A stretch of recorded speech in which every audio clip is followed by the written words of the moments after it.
Hello friends, welcome to our YouTube channel. तो friends, इस video में हम पिछले वीडियो के ही कंटिन्यूएशन में एक और मशीन लर्निंग एल्गोरिदम बता रहे हैं जिसका नाम है के मींस क्लस्टरिंग। अब एक छोटे से डेफिनेशन से स्टार्ट करते हैं। के मींस ग्रुप्स दी डेटा इनटू के क्लस्टर्स। जो के मींस क्लस्टरिंग है उसका क्या मतलब होता है? उसका ये मतलब होता है फ्रेंड्स कि जो भी डेटा है उसको हम अलग अलग क्लस्टर्स में डिवाइड करते हैं। हर क्लस्टर का एक मीन निकालते हैं और वो मीन हमारे क्लस्टर को रिप्रेजेंट करता है। सो वी पिक के रैंडम सेंट्रोइड्स। अब यहाँ पे सेंट्रोइड्स मतलब मीडियन वैल्यू जो होती है, assigning points to the nearest centroid. और जो हमारे एडजेसेंट पॉइंट्स होते हैं या पास पास पॉइंट्स होते हैं उनको हम ये गिवन सेंट्रोइड को असाइन कर देते हैं। इसके बाद updating the centroids to the mean of the assigned points. अब जो सेंट्रोइड होता है उसका मीन निकालते हैं असाइंड पॉइंट्स का और सेंट्रोइड को अपडेट करते हैं। ये हम तब तक करते हैं जब तक हमें स्टेबल रिजल्ट नहीं मिल जाता, मतलब कि ith स्टेप का रिजल्ट i+1th स्टेप के बराबर जब तक नहीं हो जाता है, तब तक हम ये काम करते रहते हैं।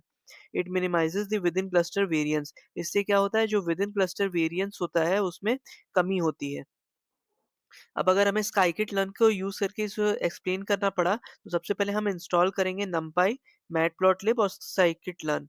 तो मेरे पास ऑलरेडी ये इम्पोर्टेड था, इसलिए आ रहा है रिक्वायरमेंट ऑलरेडी सैटिस्फाइड। अब आगे चलते हैं फ्रेंड्स। इसमें हम देखेंगे कि हमने नमपाई को एज़ एनपी इम्पोर्ट किया, मैटप्लॉटलिब.pyplot को पीएलटी इम्पोर्ट किया और के मीन्स क्लस्टरिंग को इम्पोर्ट किया sklearn.cluster से। इसके बाद हम क्या करेंगे, एक एक्स एरे बनाएँगे जो कि हमारा फीचर वैल्यू है और आउटपुट है।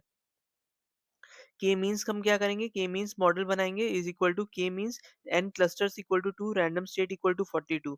रैंडम स्टेट इक्वल टू 42 क्यों लिया हुआ है? ताकि सक्सेसिव हम जब वैल्यूज़ निकाल रहे होते हैं तो वैल्यूज़ सेम आए।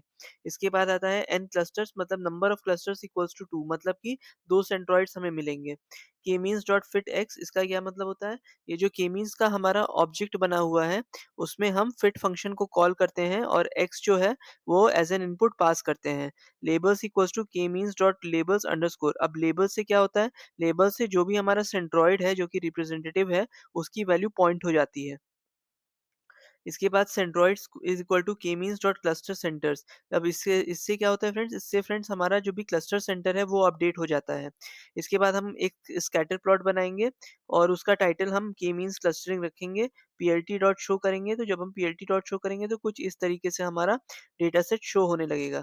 यहाँ पे ये क्रॉस जो है वो सेंट्रोइड को डिटरमाइन करता है। इसके बाद what does this code do? n clusters equal to 2 creates 2 clusters. यहाँ पे 2 क्लस्टर्स हमारे बन रहे हैं और 2 सेंट्रोइड हैं हमारे इन दोनों क्लस्टर्स के। फिर टेक्स्ट ट्रेन्स द मॉडल, ये मॉडल को ट्रेन करता है on the input data x। Labels underscore it tells which cluster point each belongs to. तो लेबल्स का मतलब है कि अगर लेबल की वैल्यू 1 होगी तो ये तीनों पॉइंट हमारा 1 को बिलॉन्ग करेंगे और ये तीनों पॉइंट हमारा 0 को बिलॉन्ग करेंगे। Cluster centres equals the final centroids, और क्लस्टर सेंटर्स अंडरस्कोर हमको क्या देगा, हमें फाइनली सेंट्रोइड की एक वैल्यू या एक पोजीशन देगा। तो जितने भी सेंट्रोइड्स होंगे वो अलग अलग पोजीशन पे हमारे स्थित होंगे और उसके थ्रू हम अलग अलग जितने भी डेटा सेट हैं उनको हम देख पाएंगे।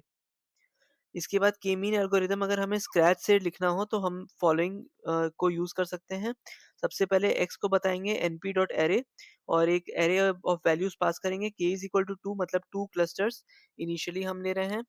इसके बाद फ्रेंड्स होगा np.random.seed 42, ताकि रैंडमली इनिशियलाइज्ड सेंट्रोइड्स हम बता पाएँ। Centroids equals to x np.randomChoice length of x, k, replace equal to false.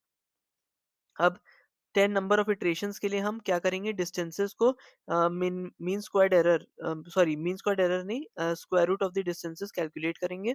Labels को करेंगे np.argmin, मतलब जो मिनिमम सेंटर होगा, मिनिमम डिस्टेंस होगा जिस सेंट्रोइड से, उसको वो लेबल असाइन हो जाएगा। इसके बाद नया सेंट्रोइड कैलकुलेट करेंगे यूजिंग दिस फॉर्मूला।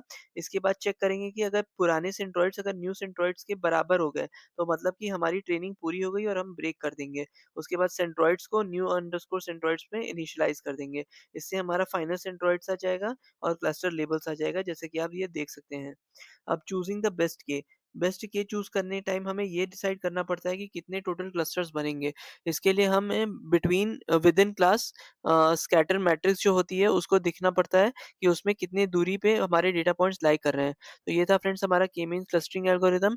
अगर आपको वीडियो पसंद आई हो then please like to this video and please subscribe to my channel and ऐसे ही हमारा मोटिवेशन बनाए रखिए ताकि हम और अच्छे कंटेंट के साथ अगली बार उपस्थित हो पाएँ। Until next time, thanks for and bye.